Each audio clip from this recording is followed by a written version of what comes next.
Assalamualaikum warahmatullahi wabarakatuh, sahabatku semua, saudaraku semua. Jadi pagi ini kita bahas tentang getaran jiwa. Getaran jiwa ini sangat perlu kita pelajari, sangat perlu kita latih biar peka. Karena dengan getaran jiwa ini kita akan paham signal dari Allah, akan paham daya dari Allah, akan paham kalam-kalam Allah, perintah Allah dan segala macamnya. Jadi di sini banyak kategori, banyak tipe orang yang menyampaikan keilmuan itu ada dua. Yang pertama agar bermanfaat untuk orang lain. Jadi dia berbagi tulus, berbagi memang benar-benar daya dari Allah, dorongan dari Allah. Dan ada juga berbagi keilmuan agar dianggap pintar, agar disanjung makhluk, agar dipuji makhluk, agar diakui makhluk, ya. Nah, jadi bagi kita yang paham tentang getaran, tentang daya, di situ kita bisa membedakan ini orang mau dianggap pintar ini. Oh, ini orang memang benar dia berbagi karena Allah. Jadi kita bisa membedakan. Bahkan dari sekian banyaknya yang menulis, di situ ada getaran-getaran halus yang ketika kita membaca Allah ini bukan dia lagi yang menyampaikan, tapi Allah langsung yang menyampaikan. Cuman perantaranya orang tersebut. Tapi bagi yang nggak ada daya, kita nggak bisa melihat Allah. Yang kita lihat hanya makhluk, yang kita lihat hanya orang yang menulis, yang kita lihat hanya orang yang menyampaikan ilmu. Kok nggak ada Allahnya? Berarti orang tersebut tiada ruh, tiada daya. Dia melakukan itu karena nafsu dirinya, ingin diakui, ingin dianggap pintar, ingin disanjung makhluk, ya. Ya, jadi kita di situ harus belajar. Kita harus belajar memahami daya. Kita harus belajar memahami, ya apa ya? Kemarin ada yang nanya itu, lupa saya. Apa bedanya Bang antara daya dan rasa? Daya dan rasa itu sama. Dengan adanya daya baru ada rasa, ya kan? Ya contohnya panas. Dengan ada daya panas baru ada rasa panas, sama aja. Dingin, daya juga itu sebenarnya, energi. Jadi disitulah kita akan memahami wilayah rasa. Bagi orang-orang yang peka, ya nggak bisa dibohongi. Karena apa? Tembus dia. Lain yang diucap, lain yang di hati, ya. Jadi akan terbaca semuanya. Makanya di sini kita itu nggak baca tulisan, tapi kita membaca rasa. Jadi kalau rasa ya nggak bisa bohong lah. Jadi di situ akan ada getaran-getaran frekuensi sehingga kita ada yang seperti magnet. Begitu kita mendekat, narik dia. Ada juga seperti beda kutub, ya kan? Bertolakan dia.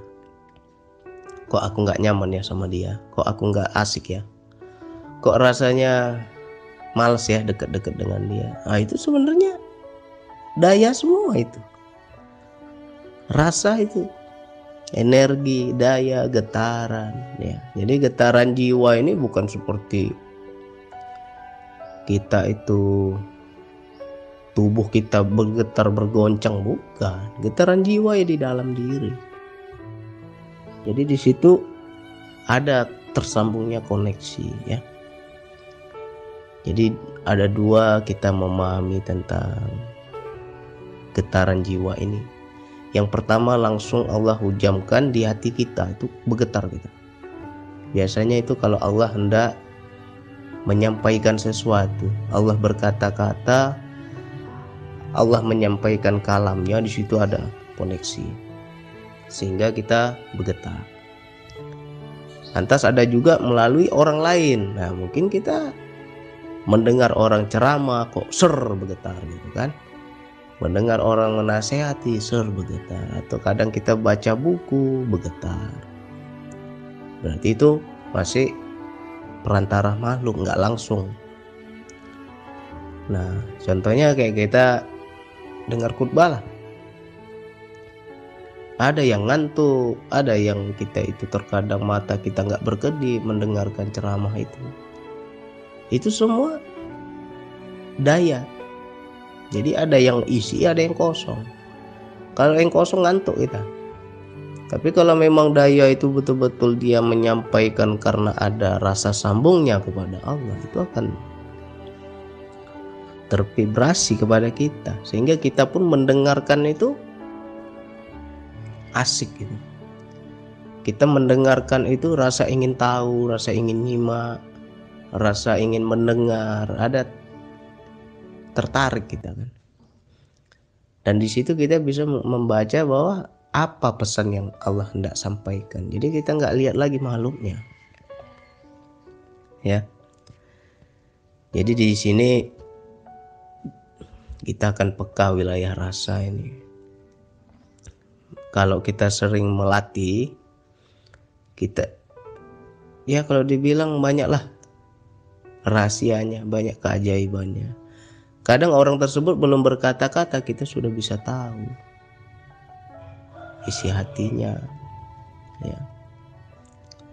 Kadang orang itu belum bicara, belum ngomong, tapi kita udah tahu dalamnya seperti apa. Kenapa bisa sampai ke situ? Ya, yang kita baca dayanya. Bukan membaca kulit, isi yang kita baca. Jadi bagaimana biar bisa seperti itu? Ya, kita kenalilah diri kita, ya. Kita pahami kesadaran jiwa. Kesadaran jiwa ini kan gaib. Jadi ya insya Allah kalau kita sudah aktif kesadaran jiwa, yang gaib-gaib juga akan terbuka sendiri. Seperti wilayah hati, isi pikiran, isi hati. Bagaimana bisa tahu?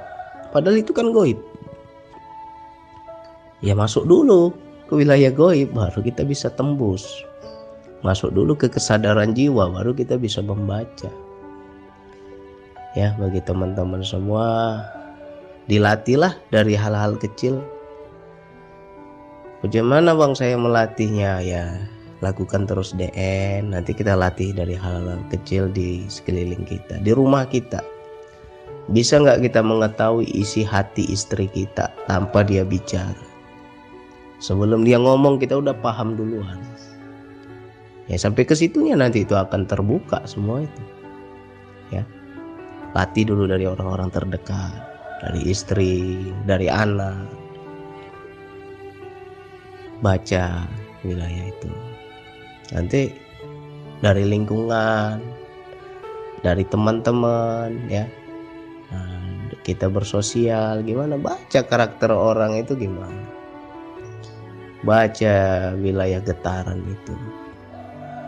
Jadi yang penting ketika kita berzikir nafas, di situ kan mungkin teman-teman pernah merasakan getaran-getaran ketika DN itu bergetar, seolah-olah kayak agak sedikit kejang-kejang. Kadang kita itu kayak orang ayan gitu, kejang-kejang gitu. Tapi ini bagi yang paham lah, bagi yang sudah merasakan akan paham lah. Tapi kalau yang belum ya pasti nggak akan paham. Nah, ketika kita dalam kehidupan terkadang muncul daya itu agak sedikit kejang-kejang gitu, kayak tersentak-sentak gitu kan. Nah, seperti contohnya gimana ya? Seperti orang mau buang air besar tapi masih ngantri toiletnya, akhirnya dia tahan. Ketika dia tahan itu kan ada gemeter itu, ada kejang-kejang gitu itu kan. Nah, seperti itulah ilustrasinya. Jadi kalau kita merasakan daya itu, terima, langsung kita ambil sikap menerima. Seperti apa bang sikap menerima? Duduk kita diam, jangan kita banyak ngomong, diam aja. Duduk, terima daya itu sampai getarannya hilang, sampai energinya hilang. Kalau dia udah hilang, ya baru kita beraktivitas lagi seperti biasa. Ya biasanya itu nggak lama, itu paling hanya hitungan semenit 2 menit hilang dia. Nanti rasakan dalam kehidupan akan ada ilmu baru dari Allah dan kita nggak paham. Itu memang nggak bisa dicerna, tapi akan ada pemahaman-pemahaman baru. Ya, mudah-mudahan ini manfaat untuk semua. Sekian dari saya. Wassalamualaikum warahmatullahi wabarakatuh.